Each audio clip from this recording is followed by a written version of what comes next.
నమస్తే, నేను మీ Gopi. Welcome back to our channel. ఈరోజు మన దోస్తరికి పొలిటికల్ అనలిస్ట్ ఇమ్మంది రామారావు గారు ఉన్నారు. సార్ నమస్తే. సార్ నమస్తే. సార్ రీసెంట్గానే మనం సోషల్ మీడియాలో బాగా పోస్ట్ వైరల్ అవుతుంది. వాళ్ళ టీం కూడా స్పందించారు దీనికి. సో ఎన్టీఆర్ గారికి కార్ యాక్సిడెంట్ మరలా అయింది అన్నట్టుగా బీభత్సమైన ట్రోలింగ్ జరుగుతుంది, బీభత్సమైన పోస్టులు వైరల్ అవుతున్నాయి. సో దీంట్లో నిజం ఎంత అబద్ధం అంతా ఆల్రెడీ వాళ్ళ టీం కూడా ఏదో చెప్పారంట. సో ఏంటి అది? అంటే ఎన్టీఆర్ ఫ్యామిలీకి ఏదో శక్తి నడిపిస్తుందండి. అది నేను ఎందుకంటే మనం జానకి రామ్ గారి తాలూకు యాక్సిడెంట్ చూసినట్టయితే జానకి రామ్, తర్వాత ఏమో హరికృష్ణ గారు, మరి తారక్, అది ఆ యాక్సిడెంట్ చావు బ్రతుకులకి దారి తీసే యాక్సిడెంట్. అది కొన్నాళ్ళ పాటు హాస్పిటల్లో ఉన్నాడు. ఆ తల్లి దీవెన వల్ల మళ్ళీ తిరిగి పైకి వచ్చాడు. ఊహించినంత ఎత్తుకు ఎదిగాడు. ఇది అట్లాంటి తరుణంలో ఈరోజు మళ్ళీ యాక్సిడెంట్ రావడం అన్నది ఎందువల్ల జరిగింది అనేది వాళ్ళు ఆలోచించేవాడు. యాక్సిడెంట్ ఎంతమంది ఆర్టిస్టులు ఉంటుండగానే తారక రామ్కే రావాలా యాక్సిడెంట్లు? ఆలోచిస్తారు కదా. ఆలోచించాలంటే ఇది వేణుగోపాల స్వామి లాంటి ఇడియట్స్ దగ్గరికి వెళ్ళడం కాదు. నాకు అసలు శాస్త్రం తెలిసిన వాడి దగ్గరికి వెళ్ళినట్టయితే వాళ్ళకి ఏంటంటే, నాకు ఎన్టీ రామారావు గారి ఇంట్లో ఉంటుండగాను చిన్న ఆయన చెప్పాడు, వాళ్ళకి ఎలవేలుపు బహుశా నేను చెప్తున్నాను, అది ఒకవేళ ఈ వీడియో ఉన్నట్టయితే ఎన్టీఆర్ గారు కూడా తారక్ కూడా సరిదిద్దుకుంటారు అనుకుంటాను. ఎన్టీ రామారావు గారికి బీభత్సమైనటువంటి భక్తి నాగదేవత మీద ఉండేది, సుబ్రహ్మణ్య స్వామి మీద. ఓకే. అలాగే ఎన్టీఆర్ ఇంట్లో కూడా నిజంగా కోరితరాచు ఉండేది.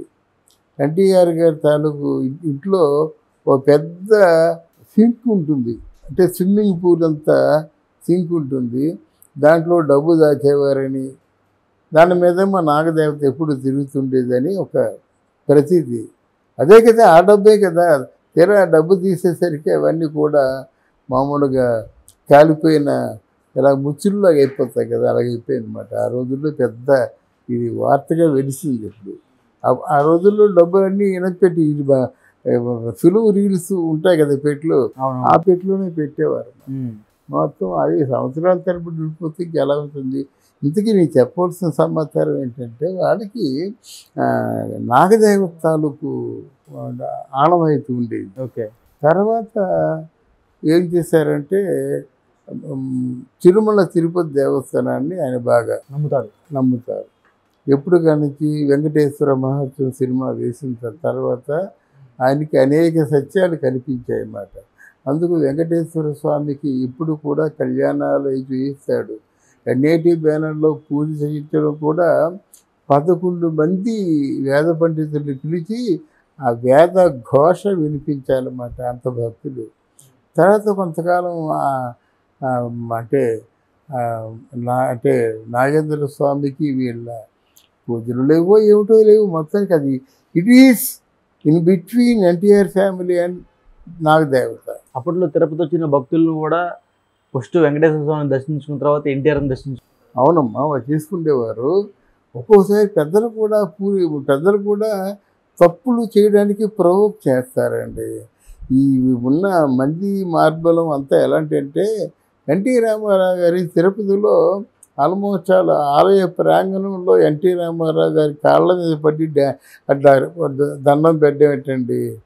ఇక్కడ ఆ ప్రాంగణానికి ఆయనే మహారాజు, అంతే కదా. వెంకటేశ్వర స్వామి మహారాజు, ఆయన ముందు ఇంకొకరి కాళ్ళ మీద కొంత పడితే ఎలా వస్తుంది? తప్పు వాళ్ళదైనా శిక్ష ఎన్టీఆర్కి అవుద్ది కదా. ఇలాంటి కొన్ని ఉన్నాయి, చెప్పుకోలేని అంశాలు కొన్ని ఉన్నాయి. అందువల్ల మరి ఏమిటో తెలియదు. అక్కడ వీళ్ళు తిరుపతికి వాళ్ళు సరైన ప్రాధాన్యత ఇవ్వలేదు. మరి చంద్రబాబు నాయుడు చూడండి, మాత్రం అవకాశం ఉన్న తిరుపతికి వెళ్ళిపోతాడు. ఈరోజు తిరుపతి ప్రక్షాళన చేసేసాడు. అడుగడుగునా కూడా అన్న వితరణ జరుగుతుంది. ఆ వితరణలో క్వాలిటీ పెంచేశాడు. చక్కని పప్పు, సాంబారు, ఒకే ఒక కూర, చక్కని పచ్చడి, మజ్జిగ. ఆ యాత్రికుల ఒక స్వీటు. యాత్రికులందరూ ఎంత హాయిగా ఎంజాయ్ చేస్తున్నారంటే, నేను రోజు కనుక్కుంటాను. అక్కడ T5 ఆయన మోహన్ రావు ఉన్నాడు, ఆ జర్నలిస్టు. ఆయనకంటే ఏదో టీ ఊసు బాగా కనుక్కుంటుంటే వాళ్ళు తిరుపతిని 1000 రకాలుగా బాగుపడిందండి. ఇప్పుడు ఇంకా మార్చేస్తున్నారు.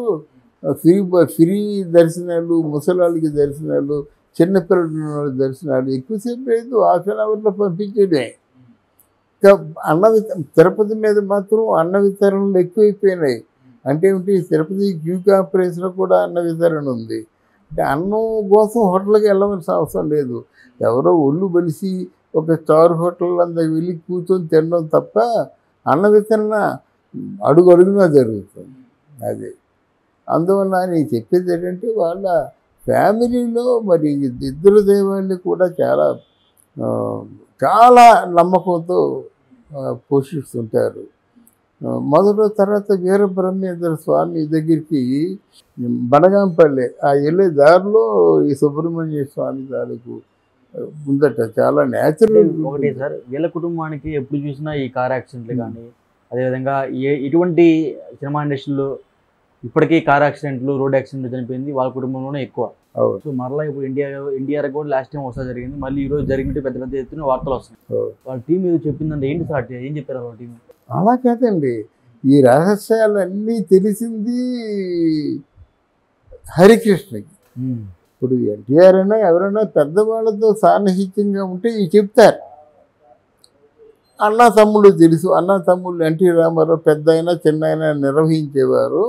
కానీ నెక్స్ట్ హరికృష్ణ ఎన్టీ రామారావు తాలూకు సమాచారం అంతా కూడా ఆయన తెలిసిన వ్యక్తి. తర్వాత ఇంకెవరికి తెలియదు, ఎవరికి చెప్పలేదు.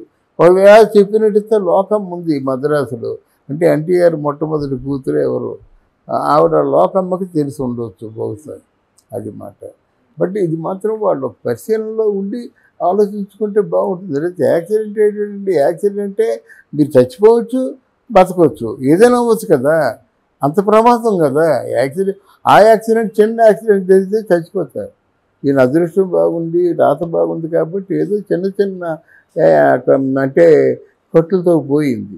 కానీ అది మూలాలు తెలుసుకోవాల్సిన అవసరం ఉందని నా అభిప్రాయం. ఆయన కాలు కూడా దెబ్బ తగిలింది. అదే చిన్న వాడితో పోయింది కదండి. అయినా ఆర్టిస్ట్ అంటే గాజు బొమ్మ లాంటి వాడు అన్నమాట. దేనికైనా తగిలినట్టు ముక్కలు అయిపోతాడు.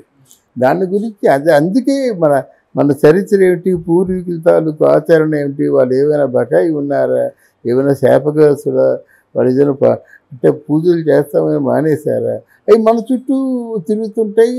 నేను చెప్పాలనే చెప్తున్నాను నేను. ఒకవేళ తారక్ కానీ పిలిచినట్టయితే వెళ్ళి చెప్తాను, చిన్నాయన మాకేం చెప్పాడో. దీనికి సాక్ష్యం కావాల్సినట్టయితే మద్రాసులో కళ్యాణ్ చక్రవర్తి ఉన్నాడు, చిన్నాయన కొడుకు. ఇది కూడా ఇప్పించగలను, ఎందుకంటే మంచి ఆలోచనతోనే నేను చెప్తున్నాను.